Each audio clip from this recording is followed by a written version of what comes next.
గత కొన్ని రోజులుగా రాష్ట్ర రాజకీయాలను నిశితంగా పరిశీలించినట్లయితే ఓ పక్క సృష్టి, ఓ పక్క విధ్వంసం స్పష్టంగా కనబడుతుంది. గత వైసీపీ పాలకుల విధ్వంసం వలన నష్టానికి గురైన రాష్ట్రాన్ని తన దార్శనికతతో పునర్నిర్మాణ దిశగా తీసుకువెళ్తున్న చంద్రబాబు నాయుడు ఒకవైపు గత విధ్వంసం నుండి మరలా రాష్ట్రాన్ని తన విద్వేషపూరిత మాటలతో రఫా నరికేయండి, చీకటిలో కనుసైగతో చంపేయండి, అలాగే ప్రజలపై దండయాత్రలతో భయభ్రాంతులు చేస్తూ రాష్ట్రానికి వస్తున్న పెట్టుబడులను రానియకుండా రాష్ట్రంలో అలజడులు సృష్టించాలనే ఒక దుష్ట పన్నాగంతో జగన్మోహన్ రెడ్డి గారు అనే రాష్ట్రంలో విధ్వంసం సృష్టిస్తున్నారు.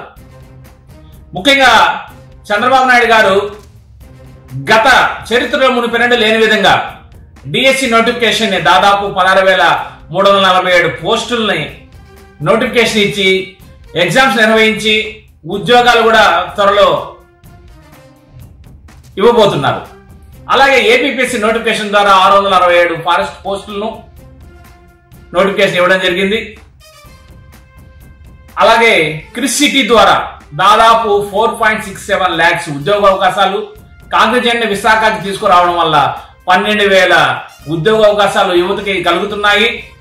అలాగే రిలయన్స్ క్యాంపా అలాగే అనేకమైన కంపెనీల ద్వారా నేటి యువతకు, నేటి నిరుద్యోగులకు ఉపాధి అవకాశాలను, ఉద్యోగ అవకాశాలను కల్పిస్తున్న చంద్రబాబు నాయుడు ఒక పక్క ఉంటే, జగన్మోహన్ రెడ్డి గారు ఈ విద్యార్థుల్ని, యువతని, నిరుద్యోగుల్ని విధ్వంసం వైపు నెడుతూ తన రాజకీయాలకు వాడుకొని రాష్ట్రాన్ని అలజడులు సృష్టించి ఈ అభివృద్ధికి అడ్డుకట్ట వేయాలనే గొడ్డలి ఆలోచనలతో జగన్మోహన్ రెడ్డి గారు ప్రవర్తిస్తున్నారు. ముఖ్యంగా యువత మేల్కోండి.